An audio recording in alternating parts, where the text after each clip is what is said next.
What's going on, YouTube? Otis here, back from my garage to you, wherever you are. Thank you for joining me. I've been out for the last week or so studying for a math test. I'm in college. I am trying to become an engineer, and I'm on break. I'm on break from work, and I'm finally done my last day of school. So yes, Bitcoin. It's been going through my mind. I've been seeing things, but I only dumped this out to you. So you've already heard, watching this video, that Microsoft did not put Bitcoin on their balance sheet, and life goes on. Almost the next day, I want to say, the price went up to 100K. And right now, we're just hovering. We're hovering around 100K. And I go back to a guy, he texted me from work, and he said, once Bitcoin hit 100K, he said, yeah, I sold at 99. And my heart hurt for him, because he was just like me back in 2020, 2021. When I seen the price go up, I got into it. And then when the price started dropping, I sold it. And I didn't really truly feel and understand what Bitcoin was. I read the white paper for the first time in 2023. It was the first time I read it. Then once I read it, I was like, oh snap, is this what Bitcoin is? And I watched more videos. I had already watched videos, but I was like, I did not truly understand what Bitcoin actually is. And I think that's what a lot of companies who do say no, who say not right now, they might be trying to get their affairs in order and try to figure out, okay, what are we missing? And that's the biggest thing for me. I am heavily invested in Bitcoin myself. And that's the one thing I'm trying to do for other people. I'm trying to get them to see what Bitcoin actually is. They don't have to know the ins and outs of how it works and what you're supposed to do, the process of how you actually mine the Bitcoin. But I want them to understand that they are missing out, and they need to be educated on what the world is doing. They need to see on what the world is doing and where we're moving towards. So that's kind of it for this video. I know it's one of my shortest videos. I guess I can rope this next part in here too as well, so I can give y'all a 2-for-1.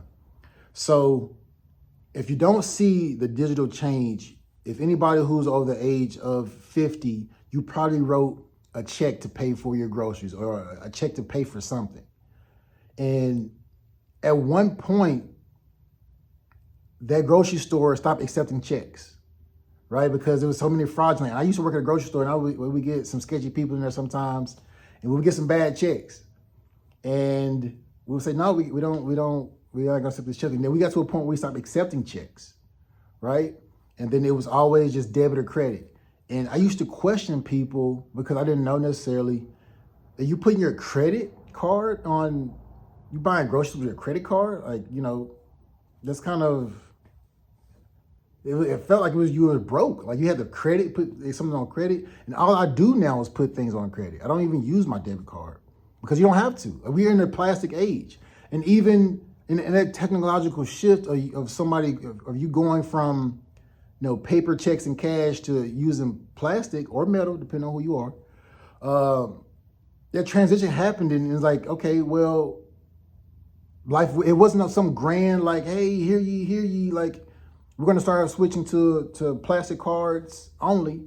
And even then, look at the transition between the card. You had this swipe, right? You would swipe and you would go somewhere, you would swipe your card, and then it went to the chip. And I seen the chip back in 2017 in Australia, and I was like, oh man, what is this? I didn't even have the chip on my card. And then I felt like I lost my card or something. Then I had this chip feature, and even the tap feature. I didn't ask for these things. The tap feature just happened. I looked up after I got my card switched, and I seen the tap feature, and then Apple Pay and Google Pay, and just all these different ways of being able to pay online digitally. And it's now it's okay, well, if your government is going to give you this printed money, digital money now, you can just put in a digital number and say, boom, you got it. There's nothing backed by it. There's nothing behind it besides a shoulder shrug.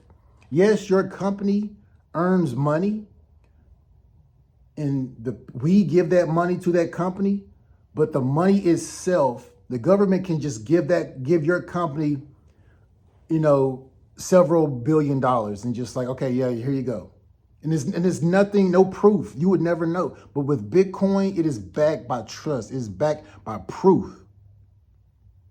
And once again, this is not the video to teach you about Bitcoin. This is the video to let you know that these technological advances just happen, and there's no big shout and there's no sign off like, okay, well, you do know that, like, the bank just does it. Like, the world just changes. And it's not just all just one big swoop. It's slowly but surely. It's slowly but surely. Like, next thing you know, this store is now accepting Bitcoin, and this store is now accepting Bitcoin, and then this store, and then now you realize you're paying your rent in Bitcoin.